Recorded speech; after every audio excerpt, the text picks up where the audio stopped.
महोदय, भारतीय संविधान व संविधान जिसने इस देश को केवल कानूनों का संकलन नहीं बल्कि आत्मा दी, जिसने इस भूमि को केवल भूगोल नहीं बल्कि आचरण की सभ्यता दी, जिसने यहां के सर्व समाज को मात्र अधिकार नहीं बल्कि कर्तव्यों का बोध दिया।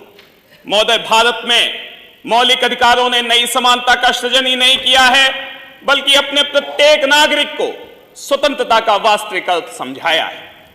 अनुच्छेद 14 से 18 ने जहां जन्म, जाति, भाषा, क्षेत्र आदि सभी भेदभावों को मिटाकर न्याय, समता का उजास फैलाया, तो वहीं अनुच्छेद 19 से लेकर 22 ने व्यक्ति की स्वतंत्रता की वह ढाल गढ़ी जिसके बिना लोकतंत्र की आत्मा अधूरी रह जाती।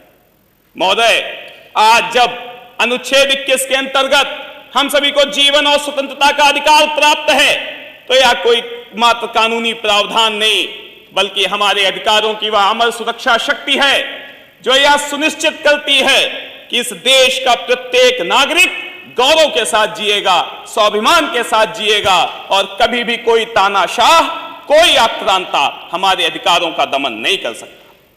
महोदय, अधिकार वहीं फलते हैं, वहीं फूलते हैं जहां कर्तव्यों का जल उन्हें सींचे। यदि भारतीय संविधान ने हमें अधिकारों का वरदान दिया है तो कर्तव्यों का दायित्व भी सौंपा है। जब भारतीय संविधान में 42वां संशोधन करके 11 कर्तव्य जोड़े गए तो यह केवल शब्द नहीं थे बल्कि हर नागरिक के लिए वीर व्रत था। यह प्रण था कि हम अपने राष्ट्र के गौरव के प्रतीक राष्ट्रध्वज और राष्ट्रगान का सम्मान करेंगे। यह शपथ थी कि हम अपनी संस्कृति और गौरवशाली विरासत की रक्षा करेंगे। यह प्रण था कि हम वैज्ञानिक सोच, स्वतंत्रता और समानता को अपनाएंगे।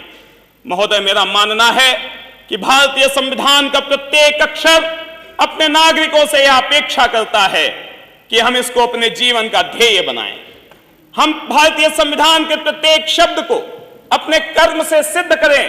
महोदय, निश्चित ही अधिकारों की छांव में और कर्तव्यों के अनुपालन से मुझे कवि की यह पंक्तियां सार्थक होती दिख रही हैं कि शुद्ध हृदय की ज्वाला से विश्वास दीप निष्कंप जलाकर कोटि कोटि पग बढ़े जा रहे तिल तिल जीवन गला गला कर जब तक ध्येय न पूरा होगा तब तक पग की गति न रुकेगी। लाख है दुनिया चाहे झुके बिना न रहेगी।